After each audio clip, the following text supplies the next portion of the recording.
पूर्ण धुक्याचा रस्ता होता. पूर्ण पुढे चाललोय म्हणजे एवढा रस्ता खराब होता ना, खराब म्हणजे बोलू शकत नाही, म्हणजे एवढा रस्ता लहान होता ना की एका टायमाला एकच गाडी पास होईल एवढाच रस्ता होता तो पूर्ण.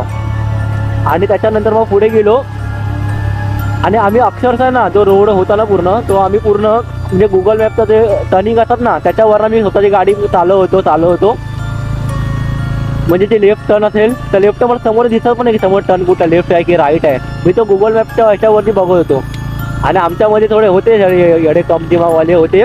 मी आहे ना आधीच बोललोय की मला वाटतंय हा थोडा आपला काहीतरी गेम वाढलाय बोललो, कारण अचानक किलोमीटर वाढणं आणि या गोष्टी होणे बोललो हे असं म्हणजे बोलतात ना थोडं भीतीदायकच आहे. आणि आम्ही पुढे निघालो. तर पुढे निघता ना एक गोष्ट अचानक घडली. मला माहिती नाही या गोष्टीवरती विश्वास ठेवाल किंवा नाही ठेवाल, पण मी भरपूर लोकांना गोष्टी मी ऐकल्या अशा. आणि म्हणजे असं बोलतात की खरंच युग असते. आम्ही निघालो, पूर्ण धुक्याचा रस्ता होता. पूर्ण आम्ही सरळ चाललोय. रस्ता येतोय, मॅप मारतोय आरामात. म्हणजे 1 तासचा रूट होता. आम्ही गाडीमध्ये आतमध्ये टर्निंग मारला, आम्हाला 1.5 तास झाला. आम्ही परत त्याच रस्त्यावरती आहे. मला काहीच समजत नव्हता. आम्ही गाडीमध्ये 4 माणसं होतो. 4 माणसाला मग गाडीमध्ये बसल्यात. त्यांना सुद्धा ना माहिती की काय चाललंय, कुठे चाललंय वगैरे.